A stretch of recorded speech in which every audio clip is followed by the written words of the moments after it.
Today, we are going to discuss an important hematological malignancy through a structured clinical case presentation, focusing on Burkitt's lymphoma. This discussion follows a step-by-step clinical case sheet format, which helps medical students and clinicians systematically analyze a patient. We will move through the case exactly as it appears on the screen, starting with patient details, followed by presenting complaints, past medical history, examination findings, pathophysiology, investigations, and finally management.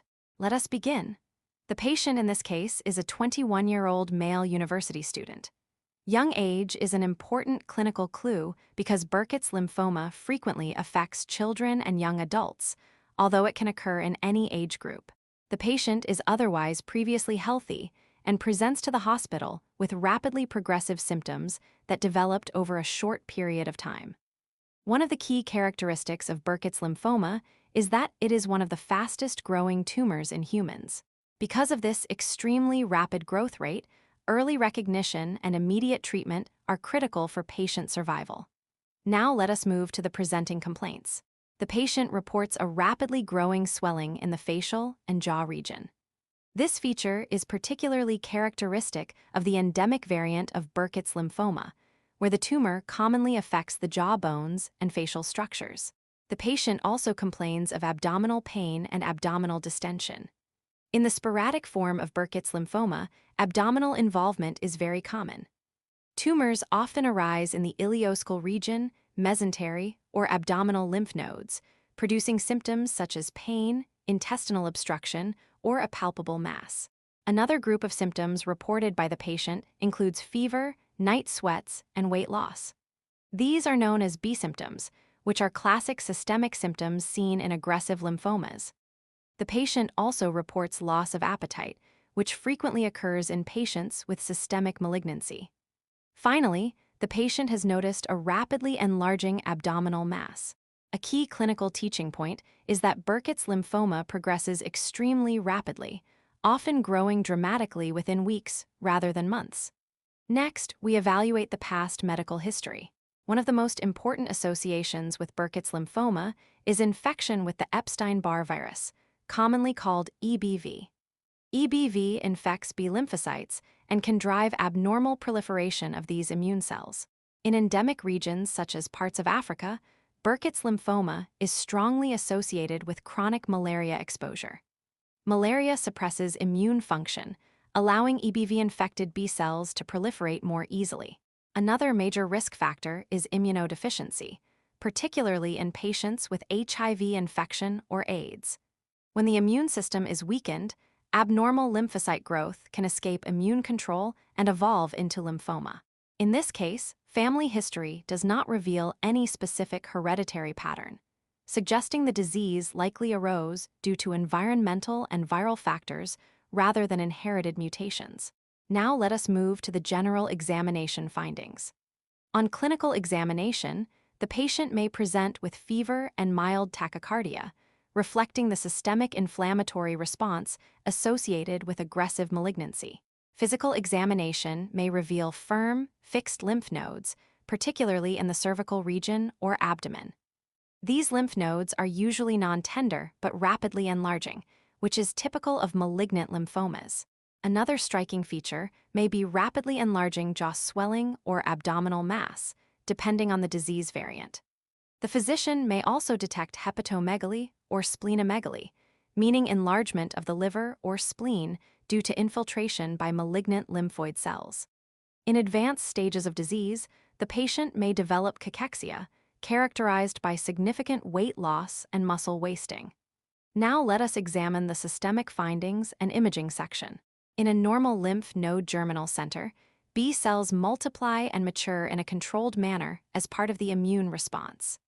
However, in Burkitt's lymphoma, the lymphoid tissue becomes infiltrated by uniform malignant B cells that proliferate uncontrollably. Under the microscope, this produces a classic pattern known as the starry-sky appearance.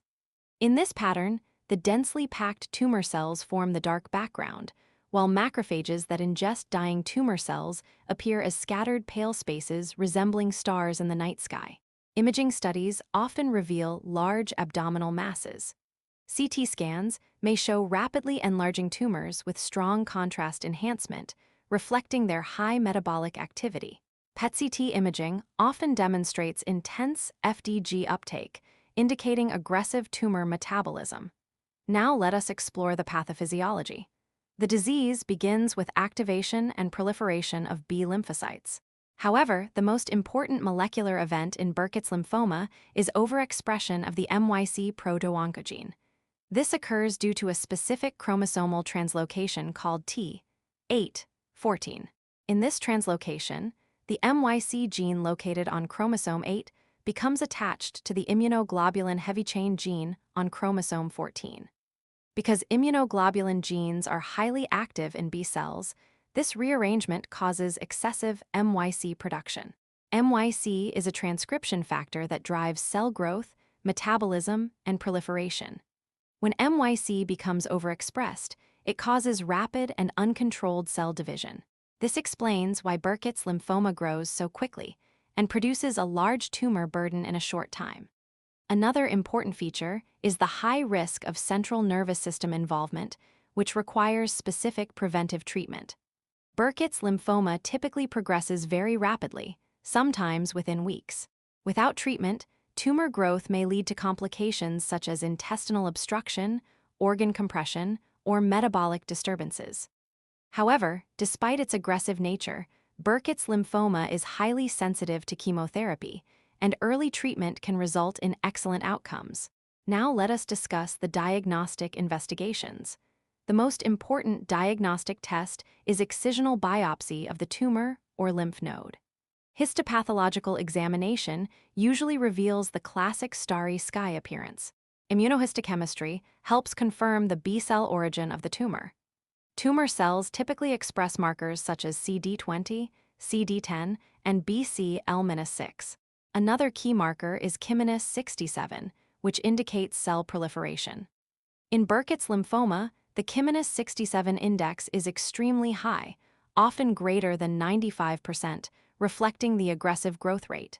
Another critical test is cytogenetic analysis using fluorescence in situ hybridization, or FISH. This test identifies the MYC gene rearrangement associated with the T814 chromosomal translocation. For staging the disease, doctors perform CT scans of the chest, abdomen, and pelvis, and often PET-CT imaging. Because Burkitt's lymphoma frequently spreads to the central nervous system, a lumbar puncture may be performed to analyze cerebrospinal fluid. Blood tests may also show elevated lactate dehydrogenase and uric acid levels, which indicate rapid tumor cell turnover. These abnormalities also warn physicians about the risk of tumor lysis syndrome. Finally, let us discuss the management of Burkitt's lymphoma. The primary treatment is intensive combination chemotherapy.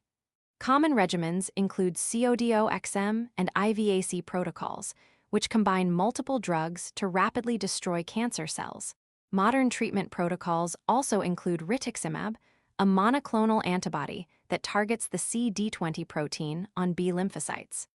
Because of the risk of CNS involvement, patients often receive intrathecal chemotherapy, which delivers medication directly into the cerebrospinal fluid.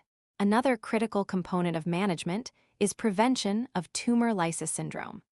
This complication occurs when large numbers of cancer cells break down rapidly during treatment, releasing intracellular contents into the bloodstream. To prevent this, patients receive aggressive hydration, medications such as allopurinol or rasburicase, and careful monitoring of electrolytes. Supportive care is also essential.